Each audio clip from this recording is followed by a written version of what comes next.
ઓમ નમઃ શિવાય. મહાશિવરાત્રિના પર્વનું અનુપમ મહાત્મ્ય છે. મહાવત 14ને દિવસે આવતું આ વ્રત મનુષ્યને શિવભક્ત બનવાની પ્રેરણા આપે છે. જ્ઞાન પ્રાપ્તિ માટે ભગવાન શંકરનું શરણ લેવું જોઈએ. શિવનો અર્થ શુભ, મંગલ, કલ્યાણકારી.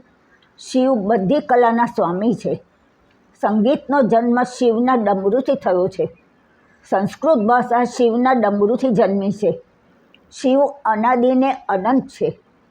રુદ્રાક્ષની માળા બહુ પાવન મનાય છે. પણ રુદ્રાક્ષ આવ્યા ક્યાંથી?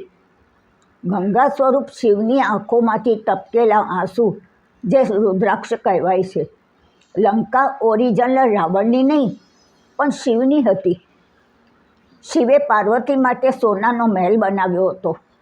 શિવે ગૃહ પ્રવેશ માટે પુરોહિત તરીકે રાવણને બોલાવ્યો. પૂજા પછી રાવણને દક્ષિણા માંગવા કહ્યું તો રાવણે લંકા માંગી લીધી. ભોલેનાથે લંકા આપી દીધી અને તેથી લંકા રાવણની થઈ ગઈ. માતા પાર્વતીને સાથે ભગવાન શંકર કૈલાસ જતા રહ્યા. સમુદ્ર મંથન વખતે વિષ નીકળ્યું. બધા દેવદાનવો ગભરાયા. ભગવાન શિવે તે જગતના ભલા માટે પીધું અને પિતાની સાથે જ તેમને યાદ આવ્યું કે મારા હૃદયમાં વિષ્ણુનો વાસ છે. તેથી તેમને વિષને ગળામાં જ રોકી લીધું.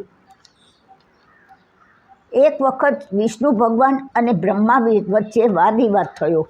આ વાદ વિવાદના કારણે બંને વચ્ચે ભયંકર યુદ્ધ થયું.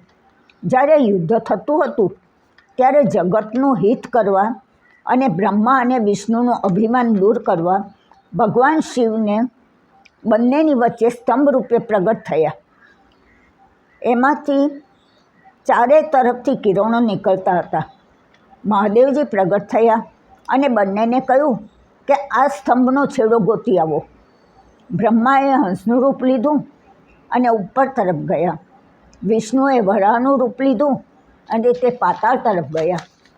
વિષ્ણુને તે સ્તંભનો છેડો ન મળ્યો. બ્રહ્માને પણ ન મળ્યો. પણ બ્રહ્માએ ખોટું કહ્યું, મને એનો છેડો મળ્યો છે. બ્રહ્મા જૂઠું બોલ્યા. તે શિવજીને ક્રોધ આવ્યો અને બ્રહ્માનું મસ્તક છેદી નાખ્યું. વિષ્ણુએ શિવજીને પ્રાર્થના કરી અને શિવજી પ્રસન્ન થયા ને બ્રહ્માને સજીવન કર્યા. પછી બ્રહ્માએ અને વિષ્ણુએ સાથે મળી મહાદેવની પૂજા કરી. શિવજી ખૂબ ખુશ થયા અને કહ્યું કે આ દિવસ મને બહુ ગમ્યો છે. તો આ દિવસ મહાશિવરાત્રિ તરીકે પ્રસિદ્ધ થશે. ત્યારથી મહાશિવરાત્રિનો પર્વ પ્રારંભ થયો. આ દિવસે અનાયાસે પણ પૂજન કરવામાં આવે તો એનાથી ઉત્પન્ન ફળ પ્રાપ્ત થાય છે. શિવ જ્ઞાનના દેવ છે. કૈલાસના ઉત્તમ શિખર પર બેઠેલા શિવજી આપણને સમજાવે છે કે કલ્યાણનો માર્ગ કાંટાળો હોય છે. શિવજી સર્પોને પોતાના ગળામાં રાખે છે. સર્પો એટલે કામ, ક્રોધ, લોભ, મોહ, મત્સર એ વિકારો ક્યારેય જવાના નથી. પણ આપણે તે